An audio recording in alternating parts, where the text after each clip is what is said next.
Sahabat JMSI yang di mana saja Anda berada, yang hari ini masih menggantung ke awang-awang mikirin surga, mikirin neraka. Dan hari ini saya ngajak jenengan semuanya hadir di suatu pondok pesantren yang luar biasa. Langsung ketemu dengan kiainya. Siapa beliau? Kita jemput. Check it out. Assalamualaikum warahmatullahi wabarakatuh, Mbak Yai. Waalaikumsalam warahmatullahi wabarakatuh. Sehat, Mbak Yai. Alhamdulillah. Sehat ya. Hari ini luar biasa, seger siang-siang ini JMSI ganggu aktivitasnya dengan yang harusnya ngajar ngaji dengan santri. Hari ini tak sita waktunya sebentar. Tidak masalah, ini kebaikan untuk semuanya. Amin, alhamdulillahirobbilalamin. Assalamualaikum warahmatullahi wabarakatuh. Waalaikumsalam. Selamat datang di Pondok Pesantren Nurul Mutakin, Tiuh Perumahan Baru, Kecamatan Tulang Bawang Tengah, Kabupaten Tulang Bawang Barat. Yang dengan ini kami selaku pengasuh yaitu Muhammad Ali Ridho. Jadi kami memang kelahiran di Tiuh Perumahan Baru, ingin membangun Perumahan Baru menjadi generasi-generasi yang Islami yang tentunya semuanya tetap dalam koridor NKRI. Ya, Mbah Ali Ridho, saya kepingin tanya dulu. Iya. Itu kan tadi jenengan lahir memang di sini, dulu belajar ngaji ke Jawa bertahun-tahun, kemudian pulang lagi ke Tiuh Perumahan ini, kemudian mendirikan pondok ini. Tentu ini mengalami perjalanan yang cukup luar biasa. Boleh dibagikan dulu ceritanya. Oke, terima kasih Mas dari JMSI. Yang pertama, sebenarnya terkait dengan Pondok Pesantren Nurul Mutakin ini sudah mengalami berbagai fase. Yang dari awal yaitu awal pendiriannya dulu sebenarnya adalah TPA. Berawal dari TPA. Dari TPA. Jadi pada tahun 97 itu kita dulu ada anak KKN orang awam dari Unila pada waktu itu tahun 97 kalau saya nggak salah. Nah, pada waktu itu bersama dengan tokoh-tokoh masyarakat yang ada di sini kemudian mencetuskan satu gagasan yang akhirnya ingin apa namanya itu ya katakanlah membelajarkan ilmunya, yang akhirnya ditindaklanjuti yang pada awalnya tahun 97 itu berdirilah Yayasan Nurul Mutakin yang pada waktu itu dipelopori oleh beliau yang ada di sana, Mbak Yai Haji Maulani. Beliau adalah kebetulan bapak saya pada waktu itu. Nah, yang akhirnya dari TPA itulah kemudian berkembang, akhirnya pada tahun yang sama mendirikan MTS maupun RA pada saat itu. Kemudian secara singkat pada waktu itu saya masih dulu mondok di Pondok Pesantren Nurul Ulum Kota Gajah, Kauman pada waktu itu sampai 98. Kemudian tahun 98 saya ke Jogja yaitu di Pondok Al Munawir dan Pondok Ali Maksum Krapia. Sekaligus ya kuliah studi S1 di IAIN Sunan Kalijogo. Setelah tamat saya 2003, kemudian saya pulang. Nah, pada saat itu kemudian kami ingin mengembangkan Nurul Mutakin menjadi lebih baik lagi. Pada tahun 2005 kita dirikan Madrasah Aliyah. Alhamdulillah perjalanannya ya sedemikian. Kemudian pada tahun 2007 berdirilah Madrasah Ibtidaiyah yang pada akhirnya kita komplit di sini. Per hari ini setelah perjalanan jenengan mimpin dari dulu awal sampai dengan hari ini jenengan yang asuh, itu santri kita sudah sampai berapa? Nah, ini kilas sejarah lagi dulu sebentar. Jadi pada waktu 2015 ini kan sebenarnya kita di sini tidak ada niatan kemudian mendirikan pesantren atau apa.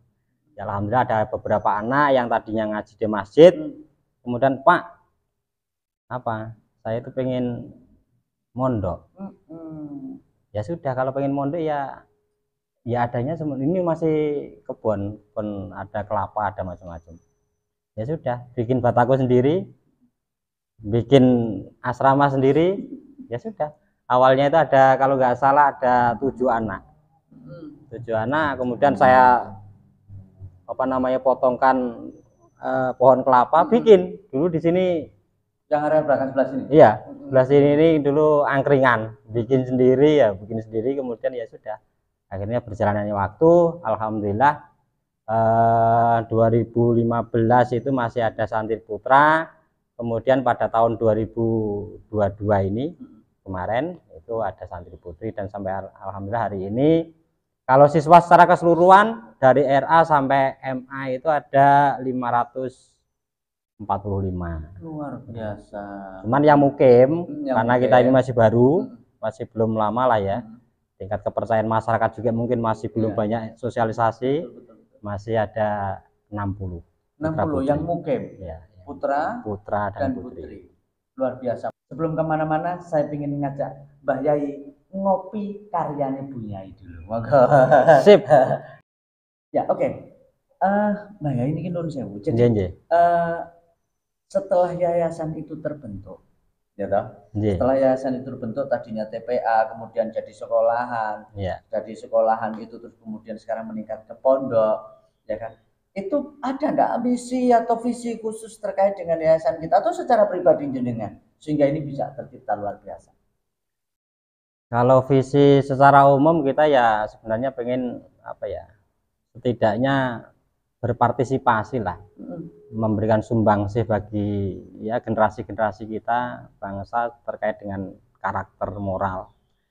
Kalau ambisi yang terlalu jauh, kita selama ini masih mengedepankan apa yang ada, memanfaatkan apa yang ada sembari kita mengembangkan terus kemampuan kita, kemudian bisa menghasilkan generasi-generasi yang ke depan lebih baik tentunya. Iya, nah kan ini 500 anak dari RA sampai ke MA. Itu kan juga perlu manajerial yang luar biasa. Yang menjadi pertanyaan saya untuk tenaga pendidiknya itu mayoritas dari mana? Kalau mayoritas pendidik ya dari macam-macam, dari bahkan sampai di Dayamur nih, dari sini kurang lebih ada 28 atau 30 kilo. Ada dari sana, ada yang dari Panaragan, ada yang dari Tirta. Ya kita akomodasi. Jadi secara keseluruhan itu hampir seluruhnya adalah putra putrinya Tulang Bang Barat. Iya. Tulang Bang Barat semuanya. Itu dia. Kalau orang-orang soleh, orang-orang pinter, orang-orang cerdas di luar sana kemudian pulang mengabdikan diri di tanah kelahirannya, ya apa gak maju. Insya Allah. Harapannya seperti itu. Iya. Sekarang lagi gini, saya pingin secara umum kan ini tadi sejarah pondok sampun. Jenengan punya visi yang cukup sederhana, tetapi punya makna yang luar biasa menurut saya. Kemudian santri-santri yang mukim. Saya pingin tanya dulu, santri-santri yang mukim itu ketika mereka bermukim, pelajaran-pelajaran apa yang memang disuguhkan kepada mereka supaya kelak bisa jadi bekal? Karena di sini kan sistemnya katakanlah campuran antara formal dengan pesantren. Jadi artinya kalau siang kita full formal, artinya mulai dari pagi sampai zuhur itu kita formal sesuai dengan tingkatannya masing-masing. Kemudian setelah itu mulai habis asar kita sudah adakan amalia. Amalia itu ya macam-macam, ada zikir, ada waqiah ya, untuk mendongkrak spiritualitas yang jelas, membangun spiritualitas bagaimana mereka memiliki kepekaan terhadap tentunya kita harapannya semua umat Islam kan pada Allah. Kemudian setelah maghrib kita adakan pengajian klasikal ya sesuai dengan tingkatannya masing-masing, ada fikih, ada tauhid, yang semuanya hampir berbasis kitab kuning. Karena kita adopsinya adalah mau menggabungkan antara keilmuan secara agama yang klasik, secara kita pilih itu karena originalitasnya. Nah, kemudian kita imbangi dengan perpaduan antara pengetahuan literasi dari pengetahuan masa kini, sehingga nanti bisa ketemu sistem pengetahuan yang komplit. Jadi soleh ning ra ketinggalan modern. Insya Allah. Kemudian kalau kegiatan yang berbasis masyarakat, yang berbasis masyarakat adakah sebuah kegiatan atau program sing apa ya? Periodik, Iya. apa rutinan atau apa yang memang sengaja di Istiqomah? Kalau di sini kalau kita terkait dengan masyarakat umum untuk anak-anak ya, kegiatan untuk anak. Yang pertama kita adakan setiap tahun karena kita ingin belajarnya itu secara aplikatif, kita pelajarkan untuk apa namanya itu seberapapun uang saku mereka itu ada istilah pembelajaran zakat. Sehingga tiba pada waktu ini menjelang puasa atau pada momen-momen tertentu, hasil dari semua anak-anak tadi berapapun nilainya itu akan dibagikan kepada fakir miskin yang ada di sekitar. Luar biasa. Itu insya Allah alhamdulillah sudah kontinu kurang lebih berjalan 5 tahun. 5 tahun ini sudah luar biasa. Mudah-mudahan nanti dengan hadirnya CMSI bisa nambah kekuatan. Amin amin. Sama-sama untuk memajukan tulang bang barat. Boleh cerita dulu dari sisi keguruan jenengan. Oke, jadi kalau dari sisilah keilmuan, saya itu pernah yang pertama dulu pernah belajar di Ponorogo. Di Ponorogo itu pondok pesantren Darun Najah yang ada di Ngrukem, Joresan. Itu Mbak Yai Ma'ruf Mursidi. Beliau adalah santri dari Pondok Ploso, Al-Falah Ploso, Kediri. Kemudian saya melanjutkan lagi di Pondok Pesantren Nurul Ulum, Kauman Kota Gajah. Yang ngaji beliau dengan Bapak Kiai Haji Aliman Marzuki, yang beliau pernah juga sebagai PWNU. Iya, PWNU. Itu guru saya sampai saya selesai di Madrasah Aliyah. Kemudian saya di Jogja, itu kebetulan saya yang mukimnya itu di Pondok Ali Maksum, Komplek H, Ali Maksum Komplek H di Komplek Munawir, tapi di Ali Maksumnya dengan beliau Kiai Haji Atabik Ali. Itu sejarah apa namanya itu pendidikan, riwayat pendidikan saya.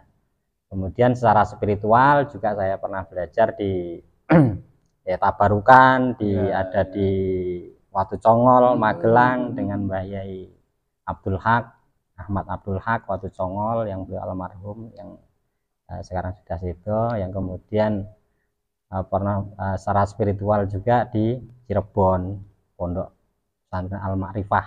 Luar biasa. Jadi tidak ragu lagi. Kenapa saya bilang riwayat keilmuan ini menjadi hal yang penting? Karena kan gini, di tempat kita ini kan beberapa bulan yang lalu lagi marah bagaimana ada oknum lah saya bilang ya Mbak Yai, oknum Ustadz, oknum yang memang notabene harusnya ngajari akhlak ning kepleset dan lain sebagainya. Kita akan bahas setelah yang satu ini. Monggo kali ngopi lah. Mensikapi fenomena yang bulan kemarin terjadi di tempat kita. Ada beberapa oknum yang ternyata ketelanjang secara seksual dan lain sebagainya. Itu boleh menurut pendapatnya dengan Mbak Nopo. Yang pertama sebenarnya terkait dengan yaitu tadi, ketika kita mau menitipkan anak atau katakanlah mempercayakan seseorang kepada seseorang, tentunya yang pertama kita lihat pribadi sebelumnya. Jadi bagaimana sejarah kilas baliknya dari awal, sehingga memang benar-benar orang yang akan kita percayai ini memang benar-benar dapat dipercaya. Karena memang dalam kaidah ta'limul muta'alim juga ketika kita hendak memilih seorang guru, tentunya juga harus melihat apa namanya itu kepribadiannya. Karena guru ini akan menjadi titik kunci dari keberhasilan murid. Kan tentunya seperti itu. Nah, menyikapi hal itu kalau masalah terkait dengan itu, terkait dengan pencabulan dan lain sebagainya, sebenarnya ini adalah personal, urusan moral. Moral, sehingga bagaimana kita ini semua kan diberi apa ya? Nafsu, diberi sesuatu anugerah oleh Allah, tentunya bagaimana seseorang itu mampu mengendalikannya. Tentunya hanya itu sebenarnya konsepnya. Kemudian yang kedua terkait dengan fasilitas yang ada. Tentunya kita sebagai manusia normal memiliki kecenderungan, sehingga bagaimana membuat fasilitas-fasilitas baik itu asrama ataupun apapun itu apa namanya, sebisa mungkin terjauhkan dari sesuatu yang bersifat apa ya, membangunkan nafsu iya, tadi. membangunkan itu yang kedua. Kemudian yang ketiga tentunya ya apa ya, ikhtilat atau percampuran yang sedemikian itu mesti harus dihindari semaksimal mungkin dalam ranah ketika tidak dalam proses pembelajaran yang di situ memungkinkan terjadinya menyendiri atau dan seterusnya, itu tentunya menjadikan sebab-sebab. Karena kalau berbicara masalah itu ya panjang, faktornya sangat luar biasa. Gitu ya. Saya dhuwur rang ini ya saya gede. Iya. Tapi yakinlah bahwa yang seperti itu ya bisa kita apa ya, katakanlah antisipasi dengan upaya ya tadi saling pengawasan dari semuanya. Lek secara pengajar sing kualifikasi nih seperti apa yang jenengan sudah persiapkan sehingga hal-hal yang tidak diinginkan itu bisa ditekan seminimal mungkin. Iya. Tentunya yang ada di Pondok Pesantren Nurul Mutakin ini kita biasakan bahwa segala sesuatu harus apa namanya itu kontrol dirinya lebih kuat dari masing-masing santri yang ada. Kemudian kita selalu mendorong untuk keterbukaan dari anak. Jadi apapun yang terjadi, apapun ada indikasi apapun yang mungkin mencurigakan atau katakanlah ya ada sesuatu yang aneh, harus disampaikan kepada, kalau di sini istilahnya musyrif itu pembimbing. Jadi kepembimbingannya ya pembimbingannya selalu mengawasi dalam 24 jam terkait dengan situasi, bukan personal. Ya, kalau personal situasinya bagaimana, sehingga plot-plot dari masing-masing asrama juga, oh ini enggak ada waktunya di sini, kenapa di sini, itu kan selalu dikontrol sehingga ya paling tidak meminimalisir. Kemudian yang kedua, kita akses keterbukaan dari semua apa namanya kita itu tidak ada tempat-tempat yang memungkinkan untuk menyendiri ya, mojoan semuanya dibuat sedemikian rupa sehingga kesempatan untuk terjadi itu makin sempit. Oke, luar biasa Mbah Yani. Nah itu cara memanajerialnya selain kekuatan tenaga pengajar. Kita kan dalam sistem itu kan ada apa, scheduling ya, jadwal yang sudah kita apa namanya atur sedemikian rupa. Jadi artinya jangan sampai satu momen dengan momen yang lain itu bertumbuh. Artinya kita kan umpamanya di madrasah, kalau di sini kan sistem SDM gurunya itu kita plotkan sesuai dengan apa namanya itu satmingkal masing-masing atau satuan keahliannya masing-masing, betul. Pakai di mana gitu. Ya. Yang MI ya memang fokus di ngajar MI gitu. Sesuai dengan kompetensinya. Kemudian yang madrasah aliyah pun sama dan seterusnya. Nah terus gini, prestasi yang pernah diraih. Ya. Nah yo. Jadi kalau berbicara masalah prestasi ini sebenarnya banyak walaupun ya belum kelihatan amat. Yang pertama terkait dengan kalau event-event di kabupaten, event-event di apa namanya itu provinsi, karena kita ini kan Kementerian Agama. Jadi kita ikuti KSM atau kalau dulu ada Porseni, dan alhamdulillah anak-anak kita sebenarnya banyak sekali potensi-potensi itu, bahkan sampai apa namanya itu provinsi, bahkan tiap tahun hampir tidak ketinggalan pasti. Cuman ya kalau untuk yang nasional ini kita masih terbatas pada pesantren. Kalau pesantren alhamdulillah mulai dari 2013 kita sudah mengirimkan untuk pos penas di Gorontalo pada waktu itu, di Gorontalo Sulawesi. Gorontalo itu ada 5 anak. Kemudian pada tahun 2018 kalau saya nggak salah itu juga pos penas di Banten apa ya di waktu itu, kalau saya nggak ingat, ini karena harus lihat data ya. Yang terakhir kemarin 2022 itu kita juga mengirimkan pos penas di Solo itu tapi rata-rata masih dalam atletik, olahraga. atletik ya, olahraga ya. Olahraga. Artinya kan memang ono topangan, dan kemudian kita juga walaupun basic kita itu agama, neng secara umum juga kita juga dukung karena itu adalah salah satu bentuk kita untuk membentuk karakternya. Saya mau nanya ke jenengan, kalau sewaktu-waktu ngaji bareng teng JMSI purun ya. Lewat channelnya JMSI. Insyaallah. Karena kitab kuning itu adalah sesuatu yang luar biasa dan menurut saya keramatnya luar biasa. Insyaallah. Siapapun yang pegang itu insyaallah pondok pesantrennya selamat ya. Amin. Mudah-mudahan lah. Karena itu menjadi satu patokan pakem yang harus dipakai oleh pondok pesantren. Insyaallah. Ya, nanti aku kepingin di channel waktu yang lain kita ngobrolin itu sehingga terbukalah wawasannya, ndak ngaji khusus santri-santri ini, wartawan koyok sing iso ngaji senajan ora mau lewat channel ya ta. Nah, yang terakhir, paling terakhir, harapan jenengan ke depan terkait dengan pondok pesantren maupun pendidikan jenengan yang jenengan bangun ini. Jadi sesuai dengan ya visi kita di pondok pesantren ini menjadikan lembaga pendidikan yang amanah, unggul, baik di dunia dan akhirat tentunya. Harapan besar kami, walaupun mungkin ini kelihatan muluk-muluk sebenarnya, tapi ya kita menginginkan di Perumahan Baru, khususnya Tioh Perumahan Baru, yang notabene-nya hari ini, kondisi hari ini ya seakan-akan masih di dalam lah ya, jauh dari keramaian, ya mampu memunculkan generasi-generasi anak dari dalam bisa prestasi yang sangat luar biasa di luar. Amin. Itu harapan besar kami. Oke. Terima kasih Mbak Yayi. Moga-moga informasi ini barokah. Amin. Sehingga ini bisa jadi inspirasi teman-teman di luar sana, baik yang hari ini sedang merintis pondok pesantren, merintis bidang pendidikan di keagamaan, maupun teman-teman yang memang sedang ingin belajar menjadi lebih baik lagi. Matur nuwun sepindah lagi, mudah-mudahan kita bisa ketemu dengan membahas sesuatu yang lebih bermanfaat dan lebih dalam lagi terkait keilmuan dari Mbak Yayi. Terima kasih, selamat siang, kita jumpa lagi di episode berikutnya.